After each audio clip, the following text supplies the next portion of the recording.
Our headlines this Thursday afternoon here in Seoul.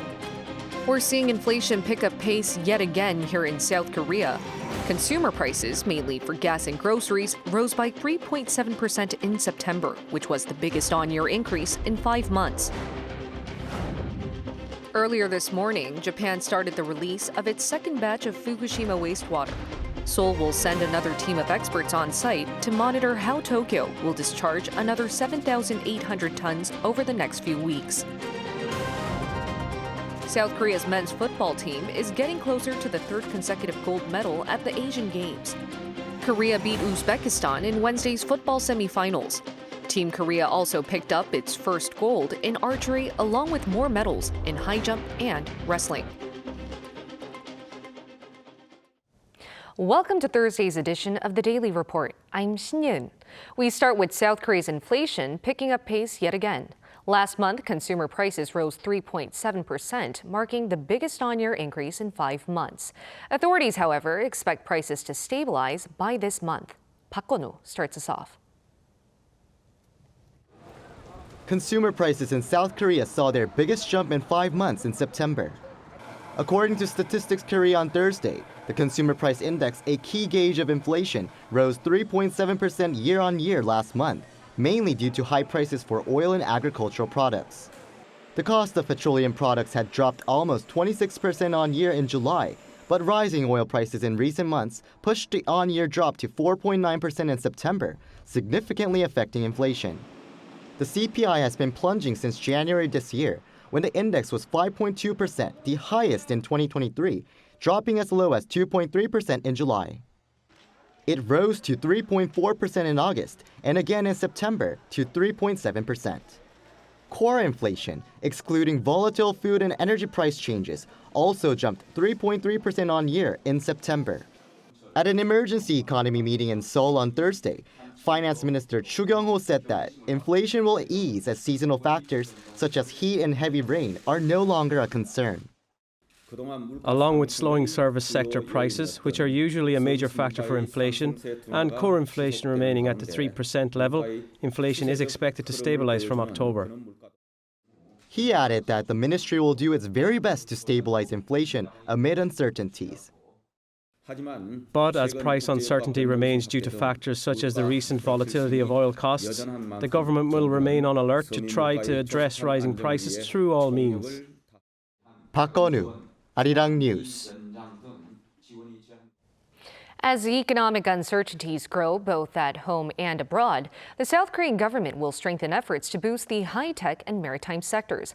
Finance Minister Chu Kyung-ho said during an emergency economy meeting on Thursday that the government will invest more than $170 million by 2027 to develop key technologies and reduce carbon emissions that could boost the maritime industry.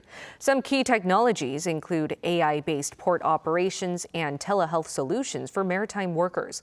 The government also plans to increase support for the chip industry by not only increasing investment in secondary batteries, but also by establishing separate safety standards to alleviate cost burdens. It will also ease regulations in the mobility sector that will allow new technologies to be implemented more quickly. This includes autonomous night buses and car parking robots. Earlier this morning, Japan began releasing the second batch of Fukushima wastewater. Over the next few weeks, a total of 7,800 tons of treated water will be poured into the Pacific Ocean. And for the third time, South Korea will send a team of experts. Bae Eun-ji reports. Despite protests from neighboring countries, including South Korea and China, Japan has begun to discharge a second batch of wastewater from the Fukushima nuclear power plant into the sea. The South Korean government said that the plant operator, Tokyo Electric Power Company, began the process on Thursday at 10:30 a.m. The Tokyo Electric Power Company started to release the second batch of water at 10:30 a.m. and our inspection team is also currently monitoring related data. As I have said before, our government will do its best to make sure that it does not affect the health or safety of Koreans. Just like the first batch that was released from August 24th to September 11th, a total of about 7,800 tons of water will be heading into the Pacific Ocean. The process will take 17 days until October 23rd, meaning around 460 tons a day will be released. To address concerns, the South Korean government said Wednesday that it'll dispatch another team of experts from the Korea Institute of Nuclear Safety to Fukushima to monitor the release process. This will be the third time that South Korea is sending its own experts to Fukushima, after the two countries earlier agreed to have Korean experts regularly visit the IAEA field office there.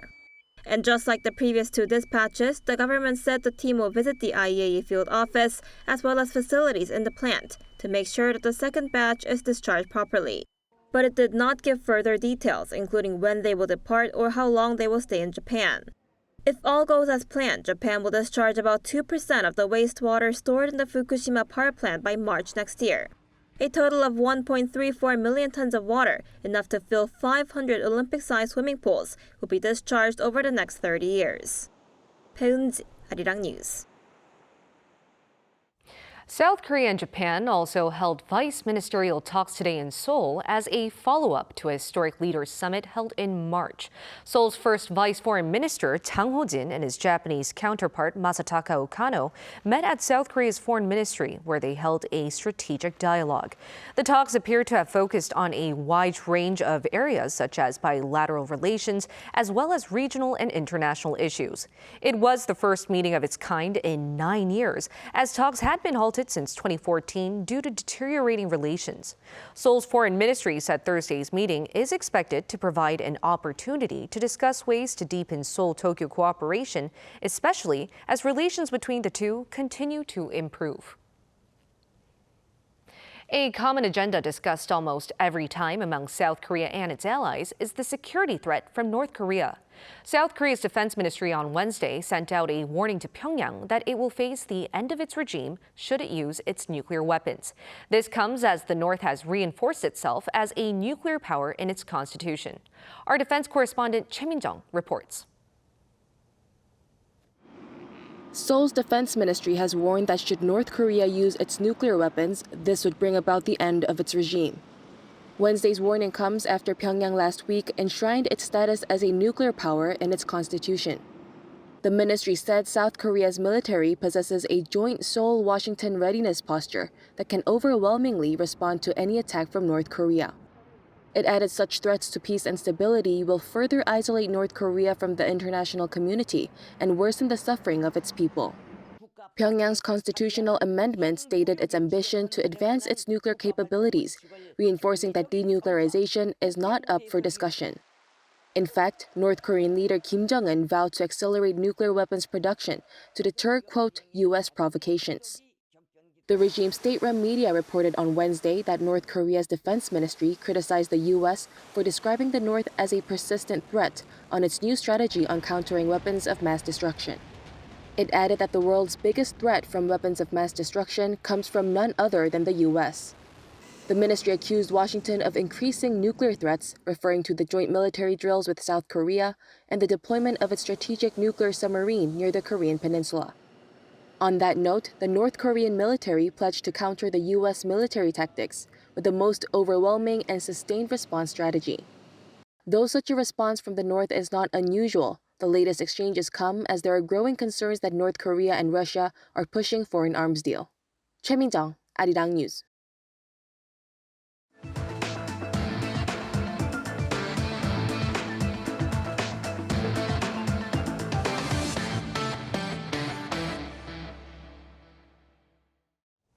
South Korea has seen its highest amount of foreign direct investment pledges up till September. The Ministry of Trade, Industry and Energy said on Wednesday the country received some $24 billion of FDI commitments. That was up by more than 11% on year, despite mounting uncertainties and falling global investment.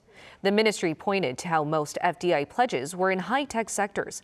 FDI in electronics, including semiconductors and secondary batteries, rose by 27% on year.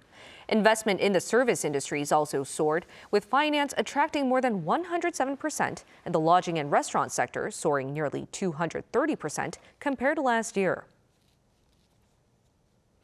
Speaking of securing deals, LG Energy Solution has agreed to supply Toyota Motor with $22 billion of lithium-ion batteries a year. The Korean battery supplier on Thursday announced that the agreement provides the Japanese automaker with 20 gigawatt-hours of high-nickel, NCMA, pouch-type battery cells and modules. That's enough to produce more than 250,000 electric vehicles a year.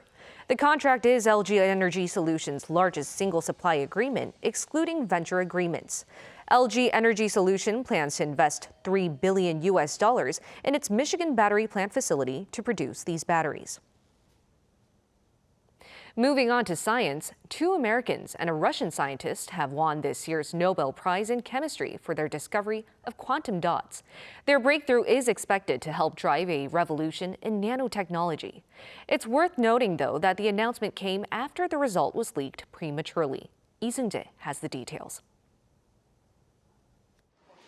The Royal Swedish Academy of Sciences announced Wednesday that 2 Americans and a Russian scientist jointly won this year's Nobel Prize in Chemistry for their discovery and synthesis of quantum dots. The Royal Swedish Academy of Sciences has decided to award the 2023 Nobel Prize in Chemistry in equal shares to Monje Bavendi, Massachusetts Institute of Technology, MIT, USA, Louise Bruce, Columbia University, USA, and Alexei Yekimov, Nanocrystals Technology Incorporated, USA, for the discovery and synthesis of quantum dots. The 3 U.S.-based Nobel Prize laureates took the prize for their work with quantum dots, or tiny particles that are just a few atoms in diameter and whose electrons have constrained movement. Their work showed how they absorb and release visible light, allowing for very bright colors, ultimately contributing to numerous applications ranging from QLED screens to imaging in biochemistry, medicine, and much more. The dots emit different colors depending on their size, with larger dots shining red and smaller dots shining blue. The Royal Swedish Academy of Sciences also noted that the work with quantum dots will also allow for surgeons to find tumors more precisely, as the particles catalyze chemical reactions and their clear light can illuminate tumor tissue. The announcement of the winners was, however, leaked prematurely. Sweden's public broadcaster SVT said the Academy sent a press release by mistake early Wednesday that contained the names of the winners. The Academy says it's still unknown why the press release was sent early and expressed regret over the matter. Meanwhile, the 3 scientists share not only the top honors for their contribution to science, but also $990,000 in prize money. Lee Seung-jae, Arirang News. For the first time ever, the 2030 FIFA World Cup will be held across 3 continents. This as the opening matches will be played in South America to mark the tournament's 100-year anniversary.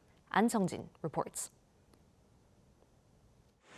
The 2030 Men's Football World Cup will see games played in 6 countries across 3 continents: Africa, Europe, and South America. FIFA announced on Thursday that Spain, Portugal, and Morocco will co-host the tournament, while Uruguay, Argentina, and Paraguay will stage the tournament's 3 opening games to mark 100 years since the first World Cup. Morocco and Portugal will take on hosting duties in the global tournament for the first time, while Spain last hosted in 1982. With the African Cup of Nations and then the World Cup 2030 in Morocco, the country will prosper and more tourists and national teams from different countries will meet in Morocco. It has been a discreet, constant, and hard work. It's a work of many months and years. Now we have an important task ahead of us, which is to meet the goals requested by FIFA. It is the first time the World Cup will have games played across 3 continents. Uruguay especially holds significance in that the country hosted the inaugural World Cup final in 2030. FIFA President Gianni Infantino said the World Cup would unite the world while celebrating together the beautiful game. In a divided world, FIFA and football are uniting, bringing everyone together, bringing football everywhere. All 6 host nations automatically qualify for the 48-team tournament. Formal approval is set to be given next year at a meeting of the 211 FIFA member federations. FIFA also opened the bidding to countries wishing to host the World Cup in 2034. 안성진, Arirang News. Riot Games, the developers of League of Legends, has officially released their 2023 World Championship anthem dubbed Gov't. The song was performed by K-pop girl group NewJeans and written by Riot Games principal composer Sebastian Lejeune and American music producer Alex Seaver, whose co-writing credits include past League of Legends tournament anthems. The music video, revealed Wednesday, tells the story of world champion player Kim Hyuk-gyu, known as Sept, from his discovery of League of Legends in high school to his unbelievable run at the 2022 World Championships. Last night, Asia's biggest annual film festival, the Busan International Film Festival, kicked off for the 28th time. Our cultural correspondent Song Yoo-jin went to Busan herself to see how the curtains have opened, and she walks us through what to expect over the next few days. For this week and next, South Korea's southern port city Busan transforms into a dazzling hub of cinematic celebration. The annual Busan International Film Festival raised its curtains with the opening ceremony on Wednesday. Actors and filmmakers from around the world graced the red carpet at the Busan Cinema Center. So the Busan International Film Festival, BIF as it's also known, is the first international film festival here in Korea and has also become the largest in Asia. Now this year, 209 films from 69 countries have been invited for official screening. This is slightly fewer than last year, mainly due to budget constraints and internal committee issues. But this downsizing did little to dampen the festivities. Korean actor Song Kang-ho, who won the Best Actor award at last year's Cannes Film Festival, welcomed guests at the opening ceremony. Adding to the star-studded lineup was Hong Kong actor Cho Yun-fat, attending to accept the Asian Filmmaker of the Year award. For the first time in BIF history, actress Park Eun-bin took the stage as the sole host for the opening ceremony. The opening film was Because I Hate Korea by Korean filmmaker Jang Gon-jae. The audience's excitement was palpable even before the ceremony began. Because I'm a big fan of Parasite. It was my first Korean movie I saw in France in a theater, and I fell in love with Korean cinema. I'm a huge fan of Chow Yun-fat's work, and I was really into Hong Kong movies last year. I can't wait to see him in person. There's a variety of cinematic highlights throughout the 10-day festival. A special program titled Korean Diasporic Cinema will shed light on Korean-American actors, directors, and films such as Minari, Searching, and Past Lives. The inaugural edition of the Asia Contents Awards and Global OTT Awards is scheduled for Sunday. Its predecessor, the Asia Contents Awards, recognized TV and streaming service content only from Asia, but this year it expanded its award coverage worldwide. So, if you're in search of a movie-filled adventure, Busan welcomes you with open arms until October 13th. Song Yoo-jin, Arirang News, Busan.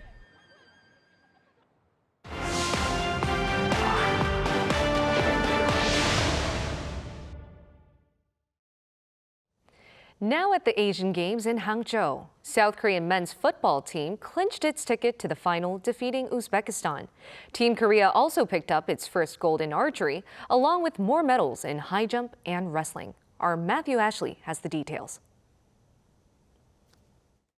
We begin with football, where the South Korea's men's team is 90 minutes away from winning its third straight Asiad gold medal after beating Uzbekistan 2-1 to advance to the final. The Taeguk Warriors drew first blood in Wednesday's semi-final with a goal by Stuttgart forward Jong Woo-young in just the first 5 minutes. But Uzbekistan came back to equalize from a free kick 20 minutes later. Jong regained the lead for South Korea just before half-time, though, with what would end up being the winning goal. The second half saw Uzbekistan reduced to 10 men after one player was sent off for a second yellow card. South Korea will come up against Japan in the final on Saturday at 9 p.m. Korea time. Over to athletics now, as South Korean high jumper Woo Sang-hyuk has clinched his second straight silver medal at the Asian Games.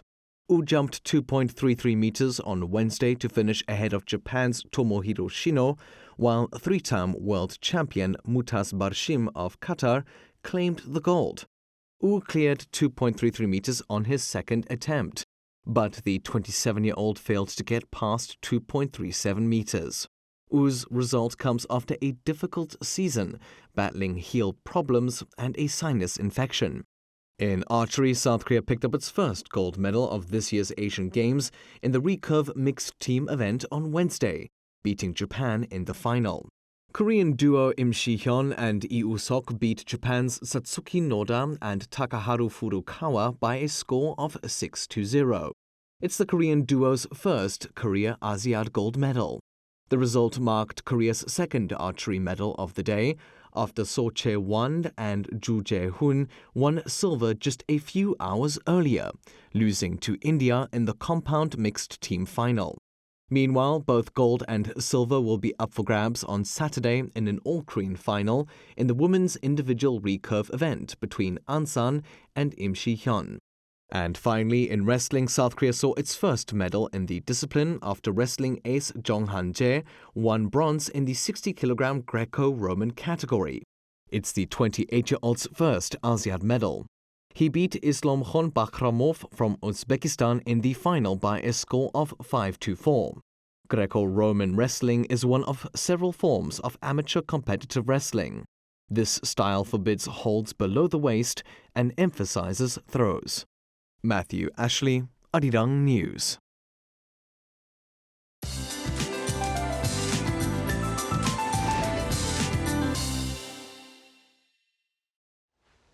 Good afternoon.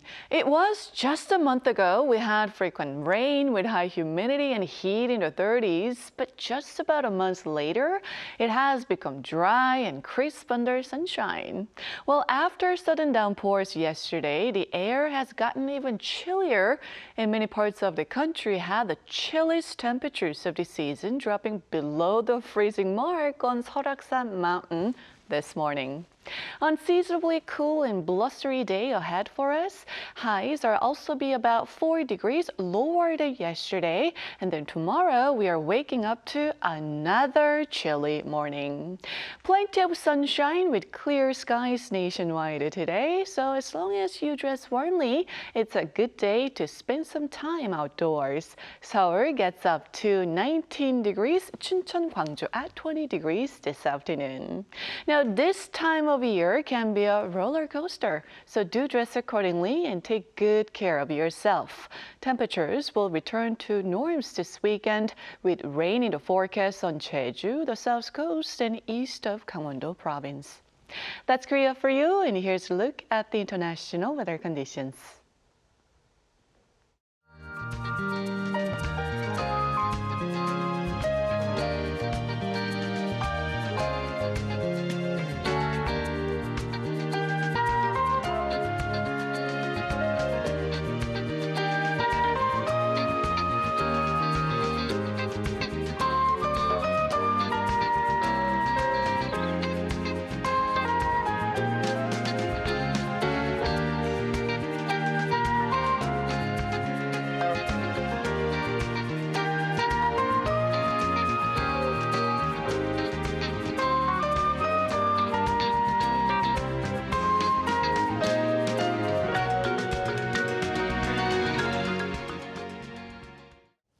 That's all we have for you at this hour. Do stay with us for a panel discussion commemorating October 5th, World Korean Day, where we celebrate all the contributions made by overseas Koreans.